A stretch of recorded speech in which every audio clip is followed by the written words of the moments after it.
Hello दोस्तों, मेरा नाम रोहित और स्वागत है आप सभी को अपने यूट्यूब चैनल बीसीएस सेंटर में। तो आज की इस वीडियो में आपको हम बताने वाले हैं semester 3 minor paper political science का क्वेश्चन पेपर कि आपके एग्जाम में किस प्रकार का पेपर पूछा जाएगा। ठीक है, अब यहाँ पे आप लोग के सामने यहाँ पे एक पेपर है, ठीक है, जिसमें से आपको ये पता चलेगा कि 1 नंबर वाला क्वेश्चन किस प्रकार से पूछा जा रहा है और कौन कौन पूछा जा रहा है, 5 नंबर वाला कौन पूछा जा रहा है और जो लॉन्ग टाइप्स का क्वेश्चन है वो उसमें से कौन कौन सा क्वेश्चन पूछा जा रहा है। ठीक है, तो ये हम आपको पेपर दिखाएंगे, ये पूछा गया पेपर है।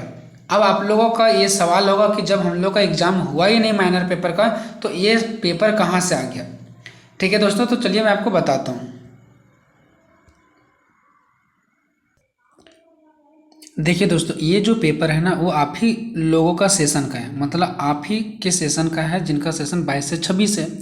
और ये major paper for political science का है। लेकिन ध्यान दीजिएगा दोस्तों कि जो major paper for political science का जो सिलेबस है वो और जो आपका माइनर पेपर पॉलिटिकल साइंस का सिलेबस है सो सेमेस्टर 3 में दोनों सेम है। एक थोड़ा सा भी कोई टॉपिक्स चेंज नहीं है, पूरी सिलेबस सेम है। जैसे major paper for political science है वैसे ही आपका माइनर पेपर पॉलिटिकल साइंस है। तो इसमें आपको ये पता चलेगा कि किस प्रकार से क्वेश्चन पूछा जा रहा है, 1 नंबर वाला, 5 नंबर वाला और 15 नंबर वाला। अब सवाल ये आता है कि क्या इसी से क्वेश्चन आएगा हमारे भी एग्जाम में, जब पेपर का सिलेबस सेम है। ठीक है, तो जो जो क्वेश्चन इससे पूछा गया वही क्वेश्चन हमारे भी एग्जाम में पूछे जाएगा क्या, तो इस पर भी हम चर्चा करेंगे दोस्तों। लेकिन इससे पहले आपको हम पेपर दिखाते हैं। ठीक है, बस इतना समझिए कि ये पेपर में मेजर फॉर पॉलिटिकल साइंस लिखा हुआ है। ठीक है, और वहाँ आपका लिखा हुआ आएगा माइनर पेपर पॉलिटिकल साइंस, बाकी सब कुछ सेम रहेगा। हाँ, क्वेश्चन यही वाला उतार करके उसमें पूरा नहीं देगा कि यही वाला क्वेश्चन उतार करके उसमें भी दे देगा। क्या चेंजिंग करेगा वो मैं आपको बताता हूँ। लेकिन सबसे बड़ी बात है कि आप इस पेपर को देखिए, आपको देखने के बाद बहुत कुछ पता चलेगा। 1 नंबर का क्वेश्चन है।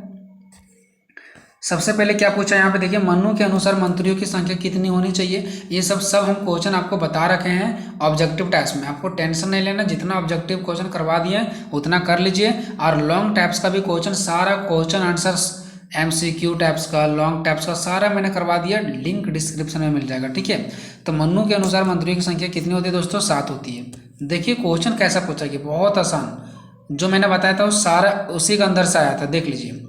ठीक है, भले उन लोगों का पेपर है तो आपके भी एग्जाम में ऐसा ही क्वेश्चन पूछे जाएंगे। ठीक है, नेक्स्ट है कि प्रसिद्ध ग्रंथ अर्थशास्त्र किस विषय से संबंधित है, तो ये राजनीति से संबंधित है। किससे, राजनीति से। C नंबर में है कि वेदों की संख्या कितनी है, तो 4 है। ठीक है, नेक्स्ट है डी नंबर है कि महाभारत ग्रंथ की रचना किसने की थी, तो वेद व्यास ने। किसने किया था दोस्तों, वेद व्यास ने। नेक्स्ट है E नंबर कि बौद्ध धर्म के प्रवर्तक कौन थे। बौद्ध धर्म के प्रवर्तक यानी कि संस्थापक कौन थे, तो गौतम बुद्ध थे। तो 5 क्वेश्चन जो मैंने ऑब्जेक्टिव करवाया था पहले वही स्टूडेंट के एग्जाम में आए हुए थे। ठीक है, और जो मैंने लॉन्ग टाइप्स का क्वेश्चन करवाया था वो भी आए हुए थे। ठीक है, स्टूडेंट बहुत खुश थे कि सारा आपका बताया हुआ क्वेश्चन आया था और आपके भी एग्जाम में आएंगे। 5 नंबर वाला में देखिए कौन कौन सा क्वेश्चन पूछा गया। मनु के अनुसार राजा के कार्य क्या है, यानी वही मनु के राज उत्पत्ति सिद्धांत। ठीक है, तो ये आप लोग पढ़े होंगे। ठीक है, तो वही उसी से क्वेश्चन यहाँ पे आया, मनु के राजा या तो फिर राज उत्पत्ति सिद्धांत एक ही है। ठीक है, नेक्स्ट है जैन धर्म पर संक्षिप्त टिप्पणी लिखें। जैन धर्म मैंने करवा रखा है। जैन धर्म यानी कि जैन राजनीतिक चिंतन या तो फिर जैन धर्म में राजनीतिक चिंतन मैंने करवा रखा है आपको। ठीक है, चलिए, और मैंने आपको बता भी रखा है कि जैन धर्म में पूछ सकता है या तो जैन धर्म में राजनीतिक चिंतन पूछ सकता है। ठीक है, चलिए उसके बाद देखते हैं लॉन्ग टाइप्स क्वेश्चन में। तो लॉन्ग टाइप्स में यहाँ पे किन्हीं 4 प्रश्नों को उत्तर देना है। ठीक है, यहाँ पे देखिए भारतीय राजनीतिक चिंतन के अध्ययन के प्रमुख स्रोतों का प्रकाश डालें। ये भी क्वेश्चन आया था, मैंने करवाया था इन लोगों का। और आपके एग्जाम में किस टाइप का क्वेश्चन आएंगे वो भी मैं चर्चा करूँ, पहले इस पेपर को देखिए। नेक्स्ट आया कि प्राचीन भारतीय राजनीतिक चिंतन की विशेषताओं का वर्णन कीजिए। नेक्स्ट है कौटिल्य के सप्तांग सिद्धांत। उसके बाद नेक्स्ट है मनुस्मृति में वर्णित राज की उत्पत्ति व्यवस्था व्याख्या कीजिए। ठीक है, मैंने भी बता रखा है मनु के राज की उत्पत्ति की व्याख्या। ठीक है, मनु की राज की उत्पत्ति की व्याख्या मनुस्मृति में या तो फिर मनु का बात एक ही पड़ा। नेक्स्ट है बौद्ध धर्म के प्रमुख सिद्धांतों का वर्णन करें या तो फिर बौद्ध धर्म में राजनीतिक चिंतन की व्याख्या करें। नेक्स्ट है जैन धर्म के प्रमुख सिद्धांत या तो फिर जैन धर्म में राजनीतिक चिंतन, बात वही है। ठीक है, जो कि मैंने आपको क्वेश्चन करवा रखा है। मतलब देखिए इसमें सारा क्वेश्चन जो आपका आया हुआ है मेरा ही इंपॉर्टेंट बताया गया क्वेश्चन के अंतर्गत आया है, उससे तो बाहर नहीं गया है।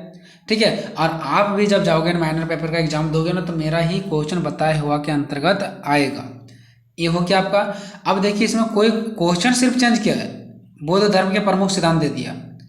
मैं आपको बताया बौद्ध धर्म में राजनीतिक चिंतन, तो इतना आपको समझना पड़ेगा। ये नहीं कि जैसे वहाँ क्वेश्चन वैसे सेम यहाँ मिलेगा। बौद्ध धर्म के प्रमुख सिद्धांत या तो फिर बौद्ध धर्म में राजनीतिक चिंतन, उस चीज़ को आप ये लिख सकते हैं यहाँ पे, ठीक है। ये हो गया। अब आपके जो एग्जाम होंगे माइनर पॉलिटिकल साइंस का, उसमें क्या होगा, कुछ क्वेश्चन इससे मैच करेगा और कुछ क्या होगा, जैसे कि यहाँ पे कौटिल्य के सप्तांग सिद्धांत दे दिया, तो हो सकता है कि आपके पेपर में कौटिल्य के मंडल सिद्धांत दे दे। समझ गया ना। मतलब कुछ क्वेश्चन आपको यहाँ से भी शायद देखने को मिल सकता है, और कुछ क्वेश्चन यहाँ पे जो नहीं पूछा गया वो आपके पेपर में पूछा जा सकता है, ठीक है। ये हो सकता है। तो आपको करना क्या है, तो कुछ नहीं करना, बस आप एक बार पेपर देख लीजिए कि कैसा पूछा गया था। बाकी कोई दिक्कत नहीं है, जो मैंने आपको इंपॉर्टेंट क्वेश्चन करवाया बस वही करके जाइए। बाकी आप किसी भी चीज़ों पर अपना दिमाग खर्चा करने की कोई ज़रूरत नहीं है। जो मैंने आपको बताया वो सब पढ़ के जाइए, उसी से आपके अंतर्गत क्वेश्चन आएगा।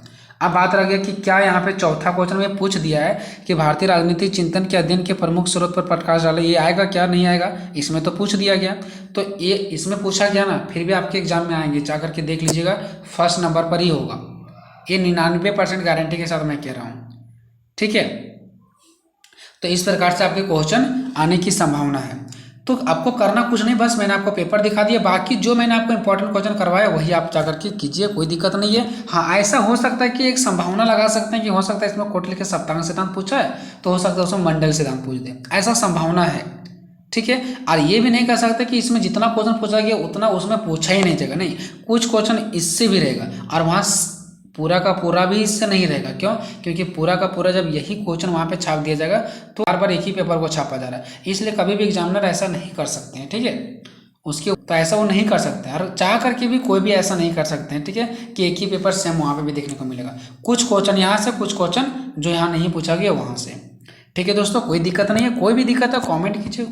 मिलेंगे नेक्स्ट वीडियो में, तब तक जय हिंद जय भारत।